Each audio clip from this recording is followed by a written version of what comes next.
नमस्कार दोस्तों, आप देख रहे हैं आपका अपना YouTube चैनल रश्मि फ्लाई है और मैं हूं आपके साथ रश्मि अग्रवाल। दोस्तों, टिकटॉक, माय गॉड, टिकटॉक नाम से ही जो टिकटॉक के फैन है उनकी तो दिमाग की घंटी ही बज जाती है। पता नहीं टिकटॉक जब से बैन हुआ है लगता है उनकी पूरी ज़िंदगी ही लूट गई है।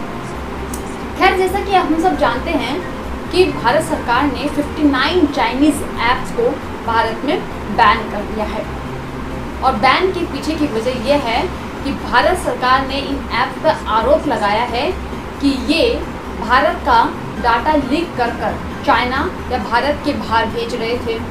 तो वहीं दूसरी तरफ इसे LAC भारत चाइना सीमा विवाद से भी जोड़ा जा रहा है। लेकिन मैं आपको बता दूं, इसके पीछे की जो असली वजह है वो आज मैं आपको इस वीडियो में बताने जा रही हूँ। असली वजह है सर्वर। अब आप सोच रहे होंगे, अभी तो मैंने कुछ देर पहले कहा कि भारत सरकार ने आरोप लगाया है कि ऐप के जरिए भारत का डाटा लीक कर भारत से बाहर भेजा जा रहा था और इसे LAC चाइना भारत की सीमा विवाद से भी जोड़ा जा रहा है। लेकिन बीच में ये सर्वर कहाँ से आ गया, तो यही तो आपको आज मैं बताने वाली हूँ इस वीडियो में। और ये वीडियो आज से पहले किसी ने भी पोस्ट नहीं किया होगा और आपको किसी ने ये बात नहीं बताई होगी। तो अगर आप जानना चाहते हैं इसके पीछे की मूलभूत वजह क्या है और दूसरा, क्या टिकटॉक दोबारा भारत में आ रहा है, शायद हाँ शायद नहीं। तो अगर आप ये सब चीज़ जानना चाहते हैं तो जल्दी से, अगर मेरा चैनल सब्सक्राइब नहीं किया है तो सब्सक्राइब कर लें, बगल में बेल आइकॉन है उसे दबा लें और लाइक कमेंट शेयर करना मत भूलिएगा। दोस्तों, टिकटॉक को जो भारत में बैन लगाया गया है उसके पॉजिटिव नेगेटिव दोनों इम्पैक्ट हैं। दरअसल टिकटॉक ने भारत में कई हजार लोगों को जॉब दिया है, रोजगार दिया है। कई ऐसे लोग हैं जो टिकटॉक पर आकर अपनी प्रतिभा दिखा पाए हैं।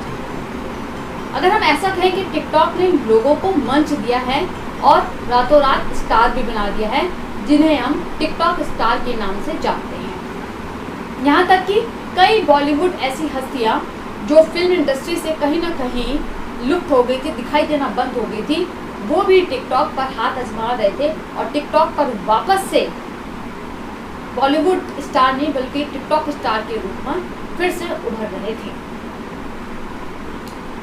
लेकिन इन सब बातों के बावजूद याद रखिएगा, नेशन फर्स्ट, राष्ट्रीय सर्वप्रथम, क्योंकि जब नेशनल सिक्योरिटी की बात आती है तो ये सब बातें कुछ भी मायने नहीं रखती हैं। कि टिकटॉक पर एक बार बैन लग चुका है, वो भी मद्रास में, लेकिन टिकटॉक ने कई लोगों को रोजगार दिया था, इस वजह से वो बैन उस पर से हटा लिया गया था।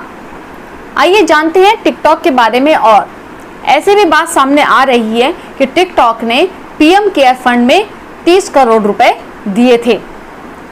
भारत में टिकटॉक के जो MD हैं निखिल गांधी, उनका कहना है कि टिकटॉक भारत में लोगों की प्रतिभा उजागर करने में योगदान दे रहा है और साथ ही साथ सॉफ्टवेयर और इंटरनेट के मामले में लोकतंत्र को भी बढ़ावा मिल रहा है।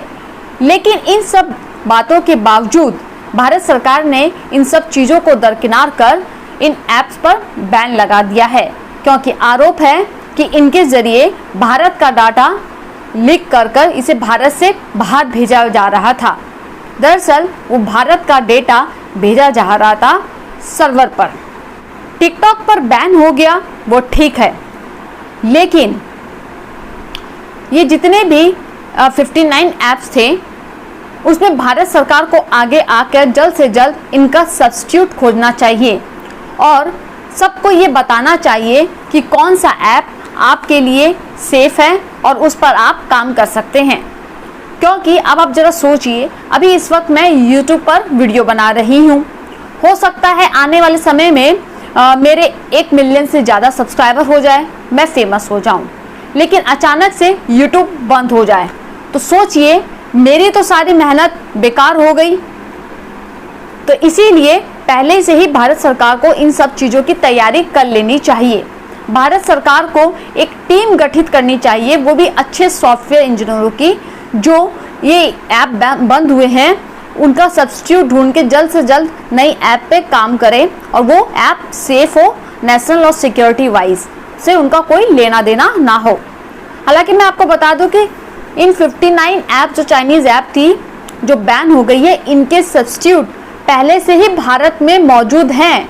इंडियन ऐप्स ऑलरेडी हैं ऐसी, लेकिन क्योंकि ये चाइनीज़ ऐप्स काफ़ी मशहूर हो गई थी तो इंडियन ऐप्स को कोई जानता ही नहीं है। तो अब ये सही मौका है कि जो ऐप्स अभी एट प्रेजेंट मौजूद है उन पर काम किया जाए। अब मैं आपको बता दूं कि जो मैं सर्वर की बात कर रही थी, दरअसल वो होता क्या है। जब भी हम कोई वीडियो अपलोड करते हैं, ठीक है, जो हम अपलोड करते हैं, अपलोड करने के बाद अगर कोई व्यक्ति मेरा वीडियो देखना चाहता है तो वो क्या करता है, ब्राउज़र में जाता है। ब्राउज़र जैसे कि अगर मैं गूगल की बात कर लूँ, गूगल में वो कोई कंटेंट टाइप करता है, तो कंटेंट टाइप करने के बाद गूगल क्या करता है, उसे सर्च इंजन में भेजता है और फिर सर्च इंजन में वो वीडियो आता है, फिर हम उसे देख पाते हैं। दरअसल ये प्रतिक्रिया ऐसे होती है कि कोई भी जो डेटा हम अपलोड करते हैं वो किसी ब्राउज़र या सर्च इंजन में सेव नहीं होता है, वो एक सर्वर में सेव होता है। सर्वर क्या होता है, सर्वर इतनी बड़ी एक जगह होती है, जैसे 2 से 3 कॉलेज इतनी बड़ी जगह होगी और वहाँ कई सारे छोटे बड़े बॉक्स होते हैं डिवाइस की तरह, और हम जो भी डेटा अपलोड करते हैं वो उस सर्वर में सेव होता है। अगर मान लीजिए हमारे पास कभी कोई इंपॉर्टेंट डेटा यहाँ से डिलीट हो जाता है तो हम वहाँ सर्वर से उस डेटा को निकाल सकते हैं। तो वही जो डेटा सर्वर में सेव होता है, जब हम गूगल ब्राउज़र में टाइप करते हैं, सर्च इंजन में टाइप करते हैं, तो वहाँ से वो डेटा ऑटोमेटिक रिफ्लेक्ट होता है। तो अगर अब इसमें प्रॉब्लम ये होती है कि जब सर्वर से वो डेटा निकलता है तो बीच में वो हैक कर लिया जाता है हैकर्स के द्वारा, प्रोफेशनल हैकर्स के द्वारा, जिसे हम डेटा लीक करने की बात अभी कह रहे हैं।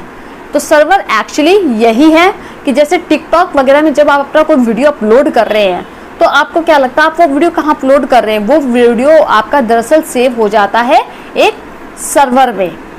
तो वही बात यहाँ कही जा रही है कि जो ये ऐप है वो भारत का डेटा लीक कर भारत से बाहर, माइट भी चाइना या कहीं और, भेज रहा है।